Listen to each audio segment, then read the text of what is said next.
Hey guys, Mamie here with OneJoySkip.com, and today I'm going to be doing something a little bit different. I'm going to be doing a review and demonstration over the new Illustrator markers by Spectrum Noir, and I'm really excited because I already own the entire collection of the other version of the Spectrum Noir, the first version and the second version. I don't have the full collection of both older versions, but I have probably half and half, because I got my markers at the time they were switching to the new model. And the older model, but yet was still newer than the first model, is these that are shaped kind of like an octagon. And the difference between the older ones and the newer ones, well, there's a lot of differences. So let's just jump in and check them out. So I got the portrait colors, and that is usually used for skin tones, and these are not necessarily the colors that I would use for my skin tones. I like to use some other ones in the FS family, but since this is all the only ones I have, I'm going to make it work, and it's going to be all good. I did color this image with the markers that I have, just these markers. I did her hair with the browns, and then I did her skin with the more skin color markers. And so obviously it is achievable with just the ones that come in this pack to be able to do skin and hair, even if it isn't exactly what I'm used to doing. But this is the old marker style and this is the new marker style, and so as you can see, there is a night and day difference. The only thing that I would say are still the same is the ink and the quality of the ink. The ink is good ink, and it's been good before, and so now it just has a different way of coming out because of the new nibs. And so the older nib had a chisel nib, and then it had a detailer nib. And so if you are like me, you find yourself kind of in between nibs is where you needed to be. Like, it's either too small or too big for some of your areas. And so I guess they listened to some of those concerns, and so they came out with a small nib, which is actually even smaller than the old nib, and the brush nib. Yes, the brush nib that all of the alcohol marker people seem to be adopting, and everyone really loves it. And I think probably Copic might have been the first to really utilize the brush nib. I'm not 100% on that, but I know everybody loves the Copic markers, and so I'm sure everyone is going to want to know right off the bat, are these markers as good a quality as the Copic markers? And these are the Copic markers, and they are great markers as well. I think to compare them would be like apples to oranges, because first of all, this is in another price point. The Copic markers can be anywhere from $4 to $8 depending on where you shop and if you use coupons and all that. And then these markers from the Spectrum Noir can be anywhere between $2.50 up to $5 each, depending on where you get them from. And the price, you know, possibly may go down. They are brand new, so we'll see what happens with the market and everything like that. But there are a lot of differences between these markers and the Copic markers as well. And so I'm going to do a demonstration for you with the Spectrum Noir Illustrator markers on this image. I did just the same as this, but I want to do a live demonstration so you can kind of see for yourself if they blend and if they are the type of marker that could work for you.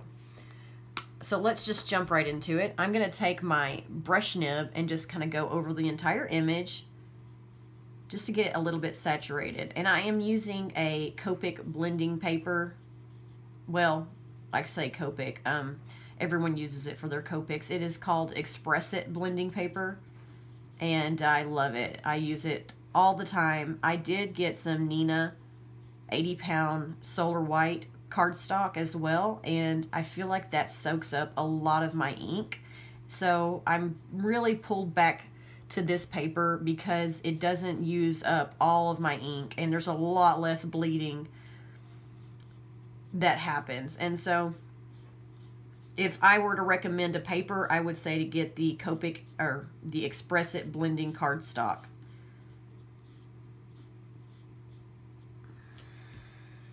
So there we laid down our first layer of color, and I'm going to come in with, and that one was Ivory FS9, and then I'm going to go in with the Dusty Pink. And like I said, these are not normally the colors that I would use, but this is what I have, and so I'm going to make it work, and I think it turned out okay. So I'm just going to go in here where I would have my shading.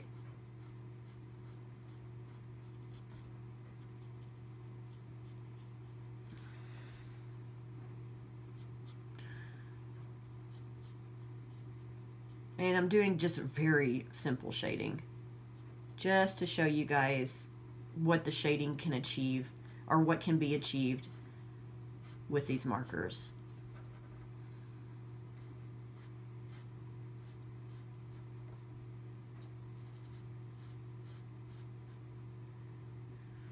Okay, just real quick with that. And then I'm going to take my Cream FS6, and I'm going to do the same thing and just go over what I already colored with that pink. And so I'm really just darkening up the shading with these colors and giving them a little bit of a different color, because if I would have just used these two markers without the dusty pink, then I would have gotten a very orange image. And so the dusty pink kind of helps to balance out the color to make it more of a skin color. Okay, and so that looks decent. And so now I'm going to use my nib, small nib again, and just go over what I already colored.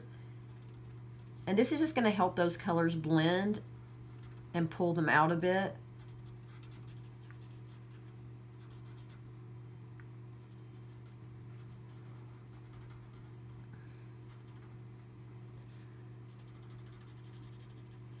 And these guys put out a lot of ink. And so it might just be because they're brand new. I'm not really sure, because I've only had them a few days. I can't really tell you if they're always going to be very juicy.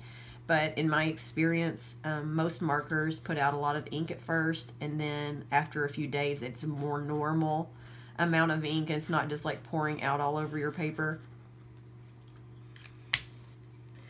Okay, so now I'm going to switch around to the brush nib and show you how I blend the whole thing together and what you can achieve with that blending. So I'm starting over where I already went one more time and going over the whole image so that it all has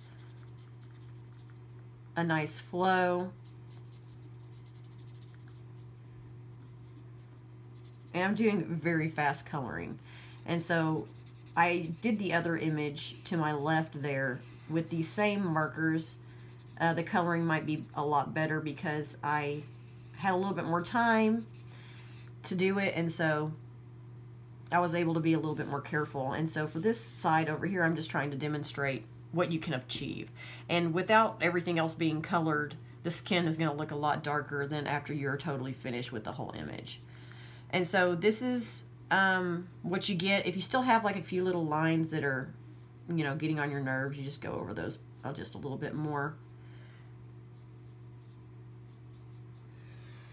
Okay, and so it's going to takes a little bit of time to dry because these are so juicy, but this is kind of what you're going to get. And I'm going to edit the video and fast forward just a little bit so this can be dry and you guys can see what it looks like after it's been dried.